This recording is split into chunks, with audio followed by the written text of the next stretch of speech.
Hi guys, my name is Cash and you're watching Cashed Out Cars. In today's video, I'm going to be showing you how I am installing a double DIN aftermarket radio in a NA Miata. So I haven't seen a lot of videos on people doing this, so I wanted to make one that really shows that this is possible, and it's a pretty cool mod that really modernizes the car. So with all that said, let's get right into it and show you how I'm installing this radio into my 1993 Miata. So the first thing I want to do here is just show you how I'm mounting this radio in my Miata. Since there's no direct kit that I was able to find to mount a double DIN radio in a NA or first generation Miata, I went ahead and made this custom frame for it. This is made out of Baltic birch and it's covered in vinyl, so it'll look pretty good there. I custom laser cut everything for that, minus that platform on the back there.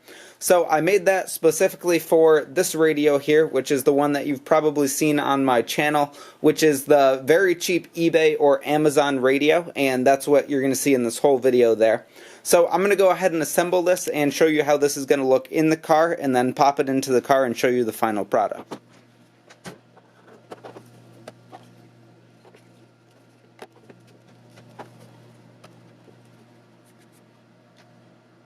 So here's the new head unit with the wrap as it's inside the mount, and I think this looks really good. Now we're going to go ahead and put it in the tombstone, which is what people call the center trim on the Miatas because, well, it looks like a tombstone. So let's get this in place and then we could get this thing in the car.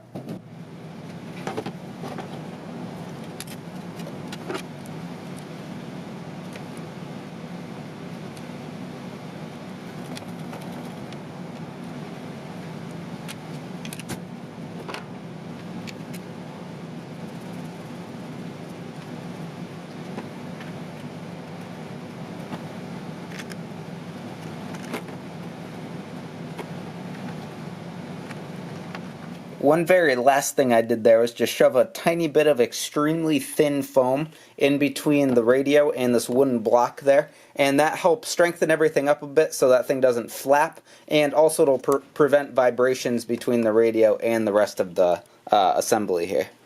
Alright, so now we're going to go ahead and get this radio in place here. I already have everything wired up. If you're interested in how to do it, you could probably look up any video on wiring a radio.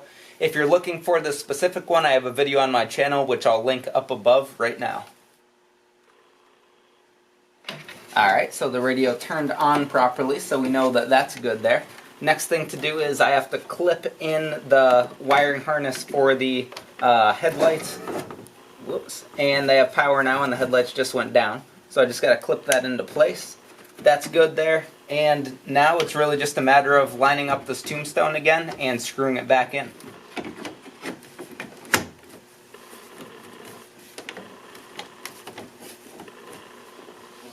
Alright, and that is now in there. Now we need to carefully reinstall these screws up here and try not to drop them into the vents.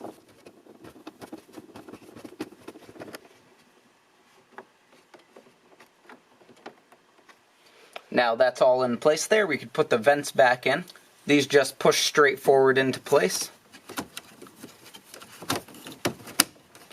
And I totally forgot that I was going to update the felt on those so they didn't fall, and now they're still going to flop around. So I'll fix that in another video. The next thing to do is to put your center console back in place here. Now if you took it out, I'm sure you know how to put it back in, but if somehow you forgot, there's two screws inside the center console there.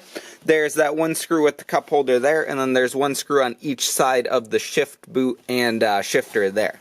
So now your radio is all installed there, and I'm going to go ahead and do what I've been waiting to do for this video. And I'm going to pull off this plastic here.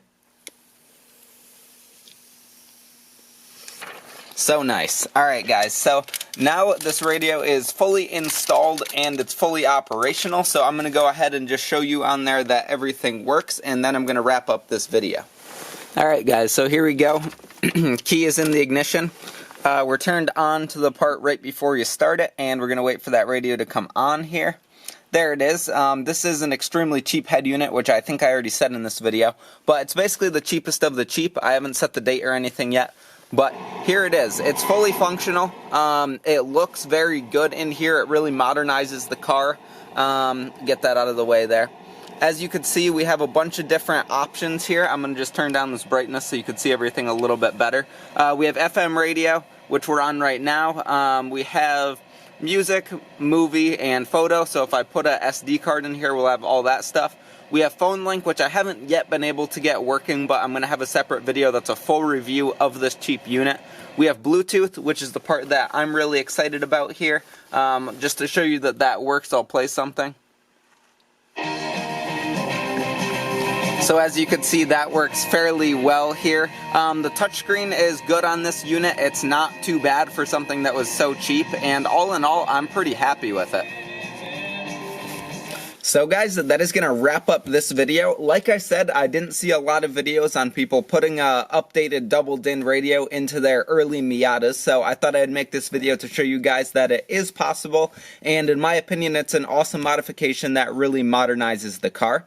If you're interested in this specific unit, I have it linked down in the description below. Please like this video if you liked it, and subscribe for more, and of course, if you have any questions, feel free to ask away.